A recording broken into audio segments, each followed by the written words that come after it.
next thing that we have to discuss is demand. So what is demand? Demand is basically quantity of commodity which a consumer wishes to purchase at a given level of price and during a specified period of time. So what usually people get confused with desire and demand. So what demand is? Consumer wishes to purchase at a given level of price. Let's suppose if I have to buy an iPhone, my budget is strictly 250,000. So I will wait for Flipkart Big Billion Day when iPhone prices are the lowest. I want to buy that product, but at a given level of price, I cannot buy the product at like rupees 70,000. I won't buy that. And during a specified period of time, because at that time my savings will be rupees 50,000, and then I can buy during that big billion sale. That is just purely an example, right? So, in other words, demand for a commodity refers to the desire to buy a commodity backed with sufficient purchasing power, right? And willingness to spend. So in demand, the basic difference between demand and desire is, like, suppose if I'm desiring a Lamborghini, if I desire to buy a Lamborghini, but I don't have the money to back my purchases, then it won't be demand. It will be just a desire, right? So desire is just a wish for a commodity, and a person can desire a commodity even if he does not have the capacity to buy it from the market. Whereas demand is desire backed by purchasing power. That's the basic difference. Right, if I have to buy iPhone, I should have enough money in my bank account that I can buy the iPhone. But if I'm talking about buying a Lamborghini, I don't have the enough money. That is just my basic desire, right? So that's one of the desire. So while we're talking about the demand curve, I hope everyone does remember this. This is the price and this is the demand. Price on y-axis, demand on x-axis, and demand curve is a downward sloping curve, right? So I hope everyone who has studied economics some, you know, in their 12th, in their undergrad somewhere, must be remembering this demand, right? Now, what are the factors that affect personal demand? Personal, and they, in this case, we are talking about individual, because individual demand factors are somewhat different and to the whole market demand. So first of all, the one of the first factors is price of the commodity. There exists an inverse relationship between the price of commodity. This is purely logical. Let's suppose the price of a product is pretty expensive. The demand for that product will be lower, right? It's not like that. If the price for a product increases and its hue is high, not everyone will buy that. Inverse relationship between exists between the price of the commodity and demand of the commodity. It means the rise in the price of commodity, the demand of that commodity falls, and vice versa, right? Second, price of related good. So price of commodity, I hope everyone you know is clear with what is the relationship between the price and the demand of the commodity. Let's suppose if we talk about a smartphone. If smartphones are so expensive that they start from 1 lakh rupees, then the demand for smartphones will surely fall, right? Now, second thing that I think we all must have studied some at some age: price of related goods.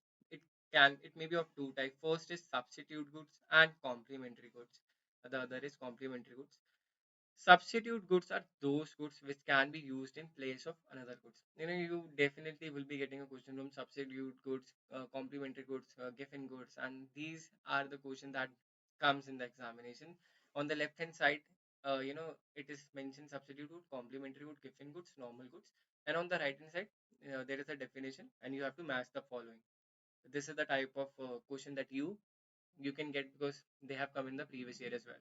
So substitute goods are those goods which can be used in place of another good and give the same satisfaction to the consumer. Now, if we talk about the example of Pepsi and Coke, these are the closest substitute, right? Similarly priced, and they target the same market. So substitute goods are those goods which can be used in place of one another, right? So someday I go to the market and I ask for Coke, but if there is no Coke available with the store owner, so I will say, give me Pepsi then, right? These are the substitute goods. Now, what are complementary goods? Complementary goods are those goods which are useless in the absence of another goods and which are demanded jointly. Complementary goods are tea and sugar. They are not competing with each other. Tea and sugar are not competing each other, and and basically they are needed as one, because everyone, like most of the people, use sugar in their tea. So let's suppose if we go to a nearby store and the prices of sugar has been raised, right? If we go to a nearby chai stall and the prices of sugar has been increasing in the market for a while, then you will see the price of a cup of a tea will also increase, because they are complementary goods. But let's suppose we are talking about the substitute goods, and the price of Pepsi has been increased from 75 to 80 rupees, but the price of Coke is rupees 75. Then I definitely go and buy Coke, right?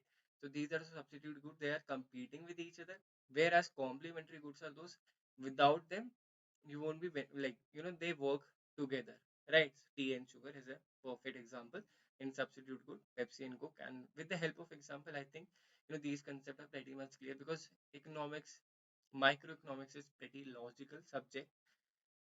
So factors affecting now income of a consumer. So for because income of a consumer is a major thing.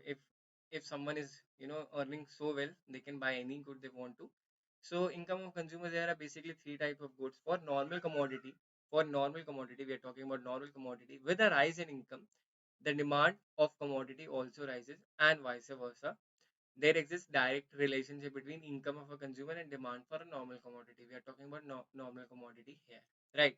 So with increase in income, you will definitely go and buy that product more.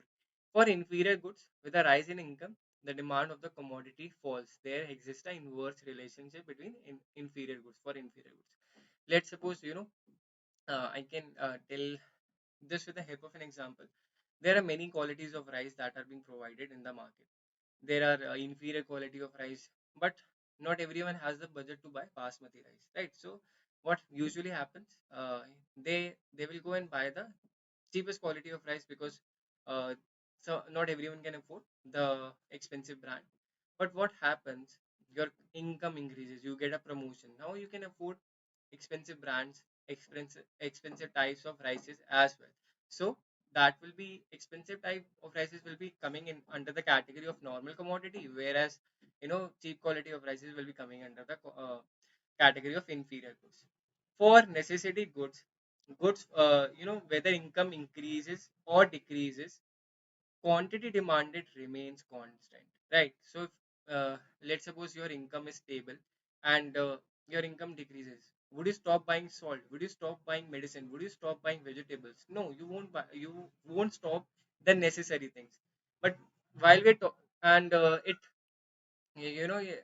it is similar in case when your income increases, you will buy the salt, you will buy the vegetables, you will buy the medicine still. So that is for necessity goods. These are three types of good, and I think I have made myself pretty much clear, and I've given you decent examples as well, so that you can be pretty much clear with the concept. Now, the last thing that you have to know is taste and preferences of the customers. Now, taste, preferences, and habits of a customer also affect the demand of a product. Right nowadays, you won't go and buy black and white TV, because they are outdated. You won't buy CRT TVs even, because LCD and LED TVs are most famous, or most demanded. LCD, LED, 3D TVs. So taste and preferences of the consumer has changed. The market is flooded with new products. You won't see anyone go buy a CRT TV these days, or a black and white TV. So tastes and preferences of the consumer also impacts the demand of a commodity. I hope everyone who is watching the video is crystal clear with this now.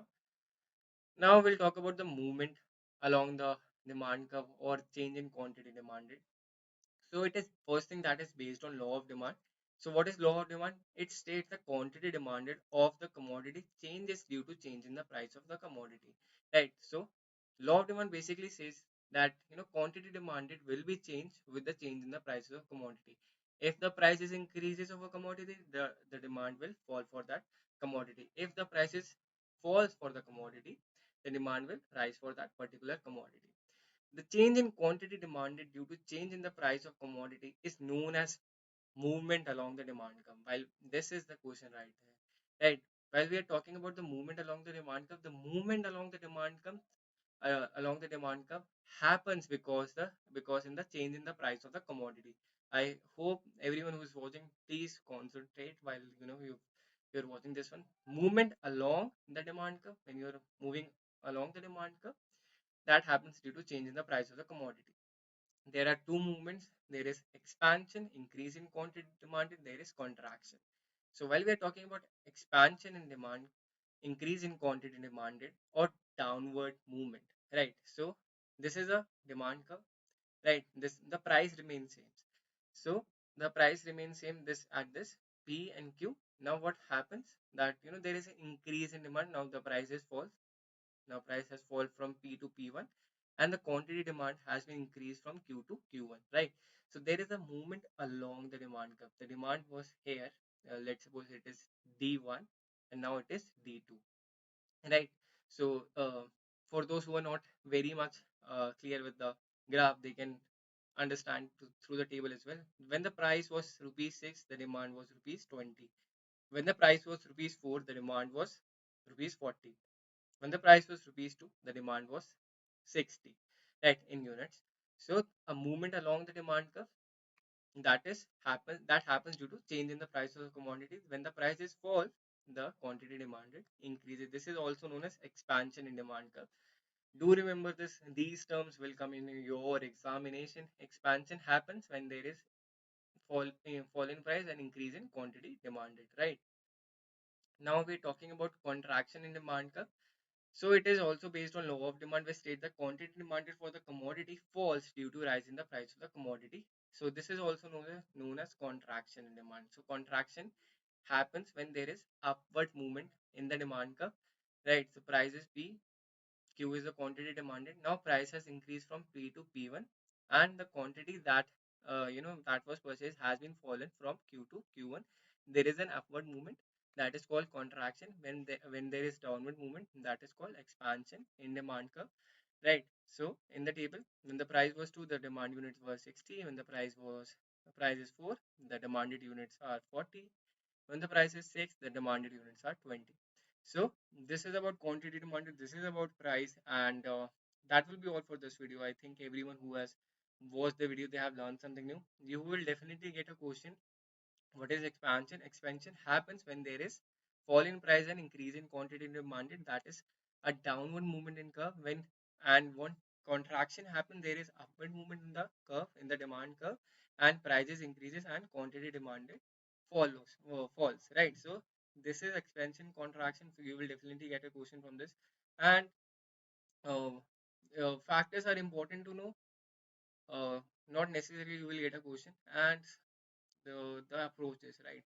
You have to know the approaches name, marginal utility analysis, or Alfred Marshall utility analysis. You have to remember the name as well, and then you can definitely get a question from there. So that will be all for today's class. I hope you liked the session.